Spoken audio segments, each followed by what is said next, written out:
determinaban que la empresa cumpliera con su parte de su pacto colusorio. Nuevamente, estamos en el terreno de los hechos. Dice usted que volvería a firmar ese decreto supremo. No, Presidenta, yo dije que no voy a utilizar esa palabra porque eso no es posible, ¿no? Porque el vector del tiempo tiene un solo sentido. Sí, solo va hacia adelante. Solo va hacia adelante. Solo va hacia adelante. Yo Sin embargo, he narrado el contexto del 2005, hace 11 años. No, la perspectiva era absolutamente distinta a la que tenemos ahora. Perfecto, entonces nos detenemos en el vector del tiempo del año 2005. ¿Es verdad que era necesario que se ejecutaran estudios técnicos y financieros de acuerdo a las normas vigentes a la fecha para poder firmar una exoneración de ese tipo? Sí, por supuesto que sí. Y eso se hace en la etapa posterior. Eso se hace cuando se tiene se tiene un proyecto a la marcha, una valorización. Cuando yo firmo el presidente, perdón, creo que le ha interrumpido, mil disculpas. No, siga, por favor. Lo que yo firmo no exonera de hacer los estudios técnicos, ni las valorizaciones, y la ingeniería definitiva. ¿De qué exonera? Exonera de la viabilidad del proyecto. Es de un banco de proyectos. El SNIP tiene un banco de proyectos que establece una prioridad de eso. Entonces, lo que se hace es decir en buena cuenta, sí tiene la prioridad política y sí se va a hacer. Inmediatamente después se tiene que acumular todos los elementos y tener documentos que son pues metrados y presupuestos complejísimos, planos, y hacer una valorización. Y cuando yo me refiero a los hechos, Presidenta, yo me estoy refiriendo a mis hechos. En ningún momento me voy a atrever yo a decir cuáles son hechos e hipótesis para ustedes. No, yo yo he sido tangente al círculo del proyecto. Yo he estado un solo momento en ese proyecto. Un momento muy importante. Un momento en que yo avalo como ministro encargado la viabilidad del proyecto. O sea, se le da la prioridad política, que ya era un compromiso de Estado, no era un proyecto cualquiera. Pocos proyectos en el Perú hay en que están dos gobiernos han convenido, y menos varios gobiernos, porque IRSA no es una invención del Perú ni del presidente Toledo, venía desde el presidente Fujimori, en que se planteó lo de IRSA, que es una visión de América Latina de desarrollo, de articular. Y esto no lo digo por edulcorar las cosas, sino para recrear el tema el clima y el contexto en que yo firmé, porque es muy distinto, Presidenta, ahora, evidentemente ahora es totalmente distinto. El clima y el contexto es totalmente distinto. Correcto. No tiene nada que ver. Está bien, y lo comprendemos, y efectivamente vamos a detener el vector del tiempo, para usar los términos que además nos parecen bastante interesantes, porque es verdad, es así. El vector del tiempo solo va hacia adelante, pero vamos a detenerlo en ese momento del tiempo de su actuación. Los estudios definitivos nunca se realizaron, se fueron realizando poco a poco y por el concesionario. Precisamente de ahí pues es que se derivan todas las adendas. Y como hoy sabemos, este hecho de no haber tenido estudios definitivos significó que este proyecto finalmente termine en más del 100% del presupuesto inicialmente fijado. Me gustaría conocer, a la luz del tiempo y dejando avanzar ese vector, cuál es su apreciación con respecto a esa firma y la ausencia de estudios definitivos para poder suscribirla. Presidenta, un proyecto de un edificio, digamos, ya no hablemos de una carretera, se hace con una serie de datos del terreno, y se hace con una topografía básica en este caso, y una ingeniería básica también. Y sobre eso se hacen unos estimados de costo, que son promediales. Así se contrata. Por eso es que si se revisara, no creo que haya un solo proyecto en el Perú de esa magnitud que haya costado exactamente lo que se presupuestó.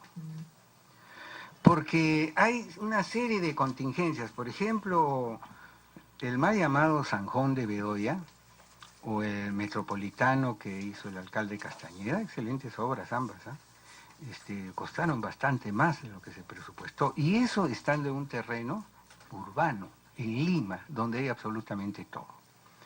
Pero estamos hablando de una ingeniería en 2005 donde no había drones, donde se estaba en determinados puntos del trazo complejos. Entonces lo que yo entendí, bueno, más que entendí, porque agradeciéndole que usted plantee ese punto del tiempo, yo sabía que necesariamente un contratista, cualquiera que él fuere, porque no estaba Odebrecht ni estaba Graña y Montero en el horizonte de sucesos de ese momento, que tenían que hacerse estudios definitivos. Ninguna constructora hace estudios, mejor dicho, construye con la factibilidad del proyecto, sino contrata una consultora, una supervisora, y junto con los supervisores van realizando los detalles. Por eso es que en los procesos de contratación aparecen las adendas. Las adendas aparecen porque hay una situación imprevista, una falla de terreno, un trazo distinto, una dificultad, una interferencia. Entonces, el SNIP, repito, en ningún caso, lo que yo firmé marcaba una línea de historia que llevara necesariamente a lo que ustedes plantean como hipótesis. Abría el camino. Podría haber sido una historia perfecta, podría haber. No sé si historia perfecta u otras historias. No, por eso le digo, estaba pero sí abierta. abría el camino. ¿Eso reconoce usted?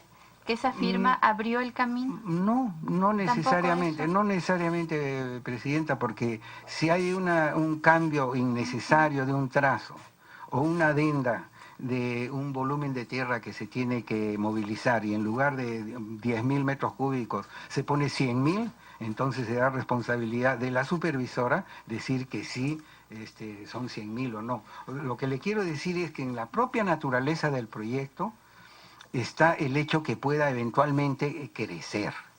Y la prueba está que creció. Y el 2008 hay una ley del Congreso en que, habiéndose agotado los supuestos del proyecto, el Congreso de la República, donde ya no estaba Perú Posible que pudiera influir, aprobó una ley en que se declaraba de necesidad y utilidad pública y se pedía o se aprobaba que hubiera un aumento presupuestal para esa carretera. Bueno, en el Congreso de la República se aprueban en casi todos los plenos proyectos de necesidad e interés público. Eso no es ajeno y no determina la urgencia necesariamente de ejecución. Eso es algo permanente.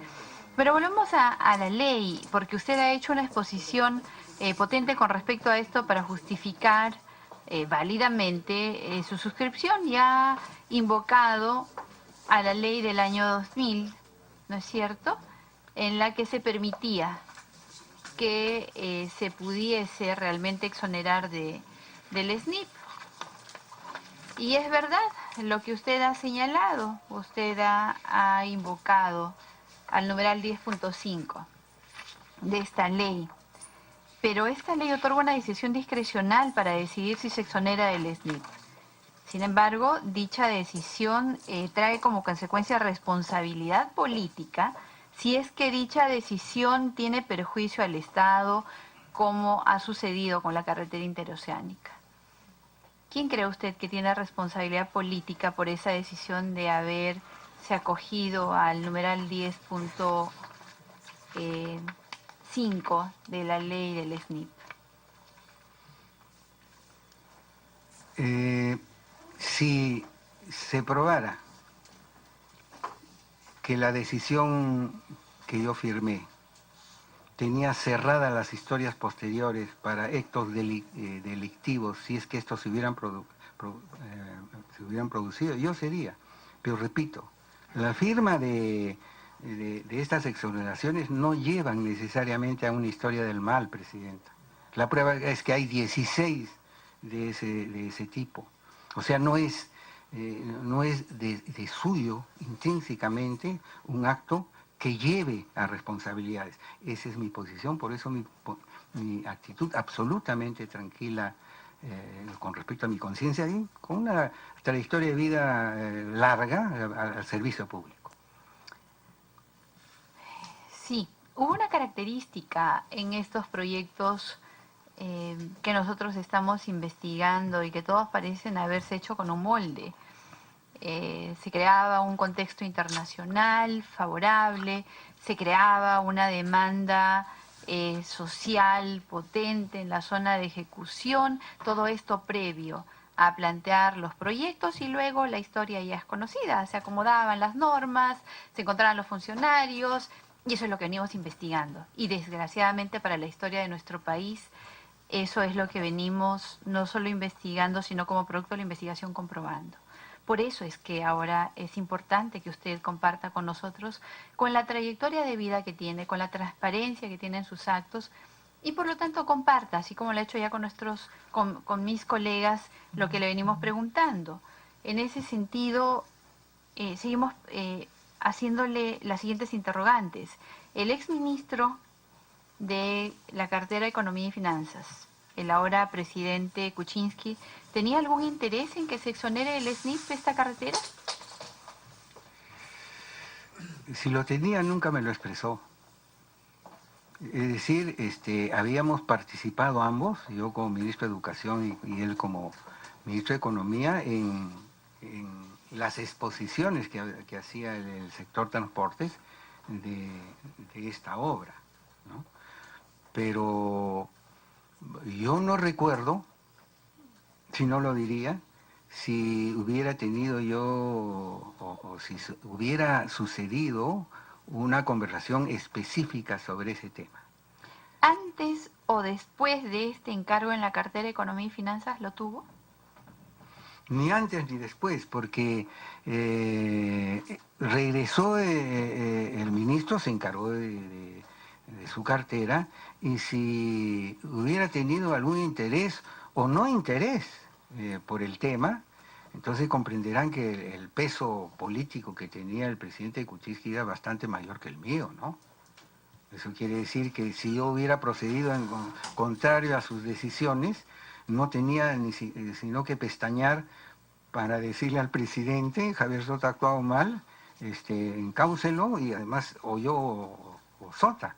Y comprendería que la respuesta hubiera sido evidente lo siguiente. Entonces, yo no sentí ninguna intranquilidad posterior, ni ninguna llamada de ningún tipo al respecto. Porque además no se produjeron inmediatamente actos al mío, sino un mes o mes y medio después, me parece. Y ahí estuvo presente todo el gobierno, es decir, no hubo ninguna disidencia, excepto lo que ya estoy enterado ahora, ¿no? Porque vuelvo a acudir y le agradezco que me haya aceptado la a priori del eje del tiempo. Cuando ocurre lo de, y esto me he informado porque lo sigo, ustedes, en sus discusiones, cuando ocurre lo del informe legal, por ejemplo, si fue temprano, eso es posterior, nada tiene que ver, y nada podría decir yo ahora, sino hipótesis que ciertamente no interesan a ustedes, pero ahí terminó. Por eso, Presidenta, si me permite, si este es el círculo del proyecto, Sota pasó tangente en un solo punto, que fue esta firma. Ni antes ni después. Antes sí, en el términos de la conciencia que tengo del proyecto, porque soy arquitecto de la UNI y rector de la UNI, y por lo tanto he estudiado planificación urbana y regional, no lo he terminado, y sabía de lo que se trataba, era una cosa que sí sé leer planos, sé del asunto. Conoce el ciclo de proyectos. Conozco el ciclo de proyecto, pero el ciclo de proyecto no impedía en ningún momento darle a alguien y no impedía desarrollar los estudios. y además está dentro del marco de la ley. Entonces yo que tiene responsabilidades políticas en caso de que luego cause perjuicio. Precisamente esa es la salvedad que este numeral 10.5 le pone a la exoneración de los proyectos, que como usted bien dice han sido 16, pero habría que ver en qué casos fue, porque está dado para casos excepcionales en los cuales hay que hacer una priorización que precisamente porque tiene que priorizarse y exonerarse, conlleva responsabilidad política en caso de perjuicio. Pero bueno, el congresista Gino Costa... Una pregunta, no es pregunta, perdón, una reflexión. Pero sí, creo claro. que esa responsabilidad política estaría en el caso de que expresamente la persona haya usado la ley con fines subalternos, ¿no? En el caso porque el de que cumplimiento hubiera... de la ley, hasta donde yo sé, implica estar ajustado a derecho. En el caso de que las decisiones políticas, aún ajustadas a derecho, le traigan perjuicio al país.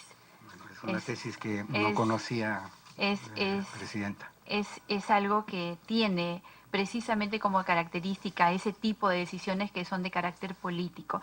El congresista Gino Costa ha hecho una analogía acá con respecto a cómo se hacen algunos encargos de las carteras ministeriales, y él adujo que, por ejemplo, en alguna oportunidad que él tuvo que hacer un viaje corto, se le encargó a un ministro de una cartera, digamos, no afín a la que él dirigía, por un tema de confianza. ¿Cree usted que fue por confianza que le encargó el ahora presidente Kuczynski la cartera de Economía en esos días? Yo creo que sí, presidenta. Confianza en el siguiente sentido, porque siempre hay que definir operativamente las palabras que uno señala, ¿no? Porque había una conciencia, digamos, una confianza, digamos, dentro de una esfera oscura.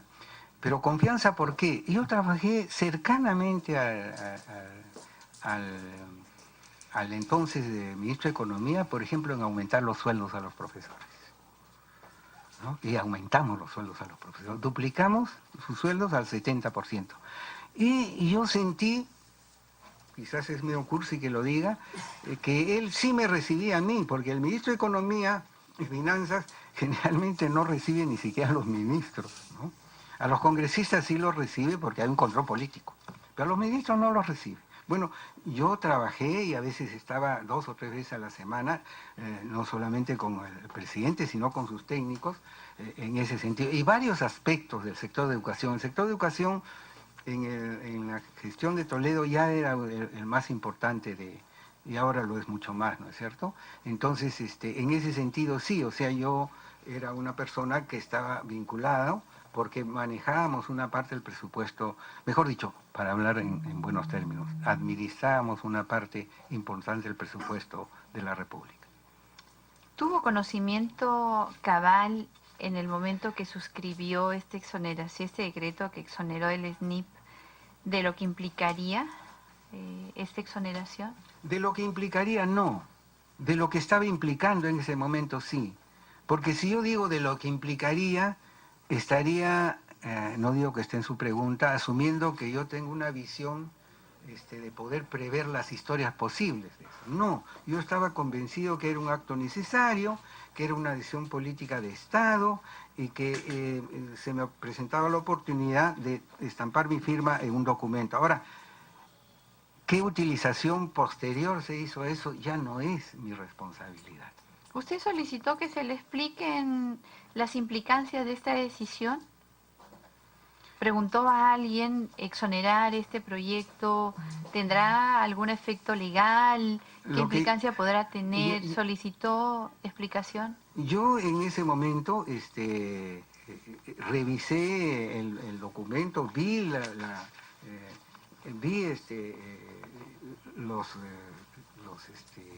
los considerandos, y los considerandos son parte de una ley, ¿no es cierto? Esos considerandos le daban una base firme a lo que yo podía señalar. O sea, no es que aparece simplemente exonere el SNIP y lo exoneré. Ciertamente hice un estudio, yo, ¿no? Y no... Eso fue. Ujú.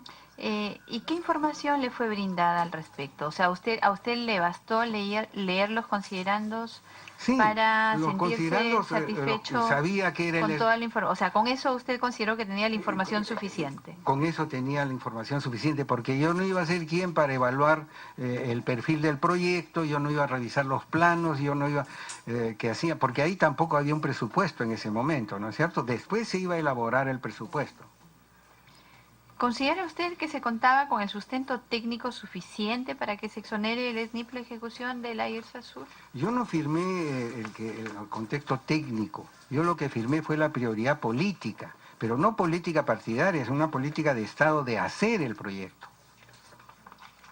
¿Y el sustento técnico era suficiente para exonerar? El sustento técnico... Hablo del sustento político, no del contexto que usted muy bien nos ha explicado ya. Sí, pero analizar el aspecto técnico, Presidenta, significaría leerme el estudio. Esos estudios, son, como usted sabe, los que debe haber tenido, son tomos de planos, de fórmulas, de polinómicas, de estados y presupuestos. Eso no, yo me refería a que el sustento era un sustento de político de prioridad del proyecto. Eso sí lo analicé y obviamente analicé también si yo estaba facultado para hacer eso. Eso sí lo analicé. Si yo, como ministro encargado, podía firmar, entonces firmé. Entonces, con respecto al sustento técnico, usted podría decir que no le pareció necesario informarse técnicamente más sobre el proyecto, porque el contexto, porque usted estaba facultado para hacerlo y porque el desarrollo de la exposición de motivos le daba la información suficiente. La información suficiente para la prioridad del proyecto para y para tomar la decisión de que se haga el proyecto, de en esa etapa. De que se exonere esa etapa. Así es. Pero no de los estudios, yo no he exonerado de los estudios técnicos. No, de esa etapa del ciclo del proyecto. De esa etapa del ciclo del proyecto. Estamos claros. ¿Usted considera que fueron suficientes los estudios de preinversión para que se decida la exoneración, esta exoneración del ciclo del proyecto de la que estamos hablando, la ejecución de la carretera IRSA? Más aún, sobre todo, ya que nos ha comentado que sigue esta comisión, sobre todo en los temas que tienen que ver con este hecho en el cual usted iba a ser convocado en algún momento.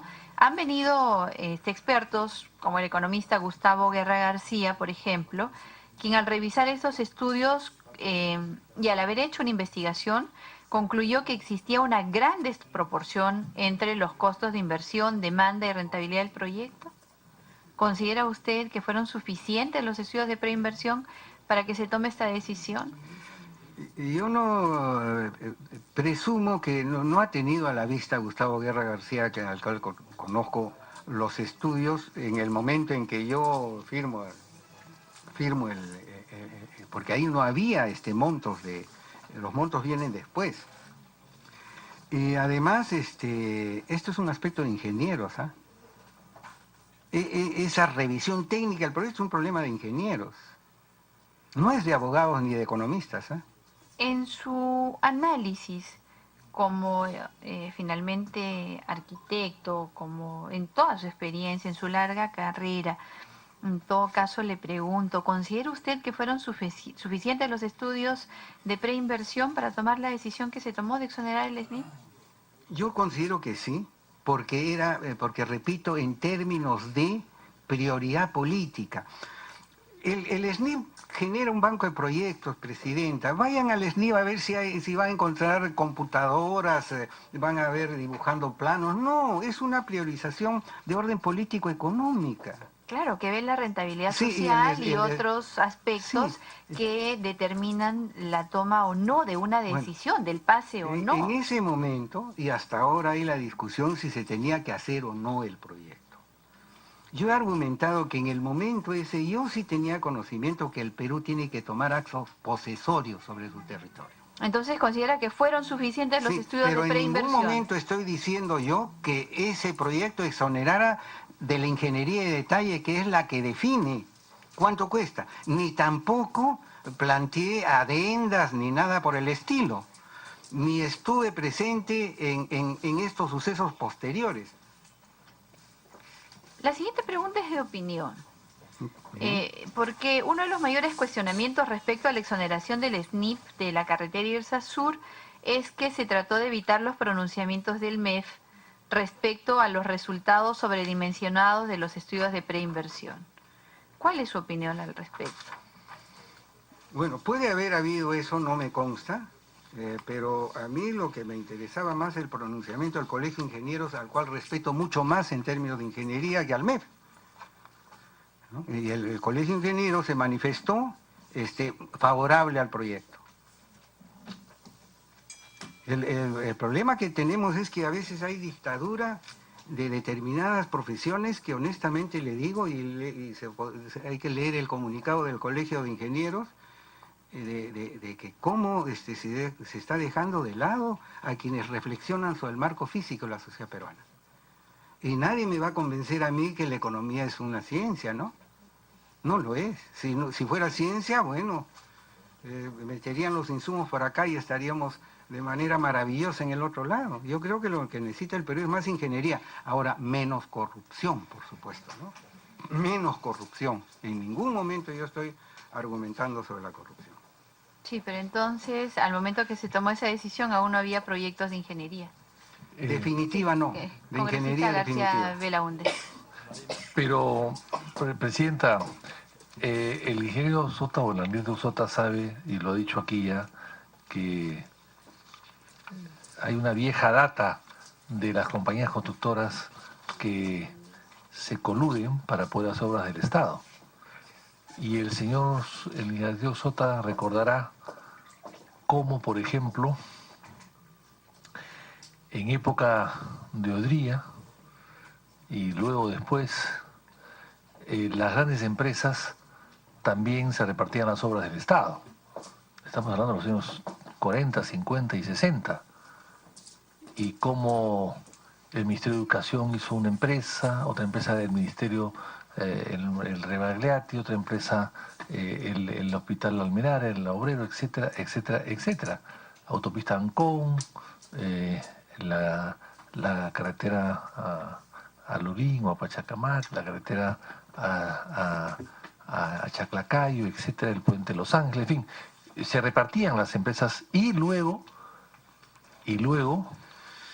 aparecía un aviso largo, el señor Sota Nadal de repente lo recuerda, de cómo las constructoras habían hecho un pozo para donar propiedades al presidente de la República. El presidente Odría, por ejemplo, tuvo 4 donaciones de 4 residencias. En primer lugar, su casa de Vargas Machuca, aquí todavía existe, al lado de lo que era el Ministerio de Guerra de aquella época, hoy día es una oficina del Ejército. Luego, el Fundo Monterrico, que hoy día es la FAP, también fue un regalo de los constructores de aquella época. Luego, la casa de San Bartolo, que ya no existe, que también fue un regalo de los constructores, pero Odría no lo usaba porque había mucho viento, era una zona salida de la playa de San Bartolo y había mucho viento, pero sí usaba mucho la casa de Paracas, que se llamaba El Capricho, que hoy es parte del hotel de Paracas, también fue regalada. 4 propiedades regaladas por los constructores, que construyeron mucho en época de Odría, por escritura pública. O sea, era abierto, ahí no era nada oculto, escritura pública ante notario, y las 4 propiedades. Entonces es una vieja costumbre, no es una cosa nueva. Hoy día se ha sofisticado más y es más oculto y hay otros intereses y otras maneras de ganar licitaciones y de repartir utilidades y de pagar coimas por debajo de la mesa.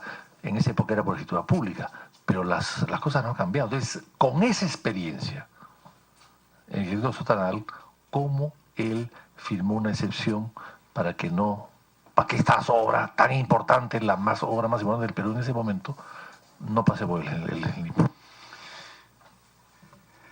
Señor Soto. La cuestión es que uno en el Perú tiene momentos de esperanza y de pensar que las cosas están mejor y que los actos, cualquiera sea el nivel de responsabilidad que uno tenga, están yendo por el bien del país. Yo no tenía, congresista, ninguna duda en ese momento del presidente Toledo. Nunca recibí una llamada impropia de él, y menos de PPK. En esas circunstancias es que yo planteo. Además, ahora ya no tanto,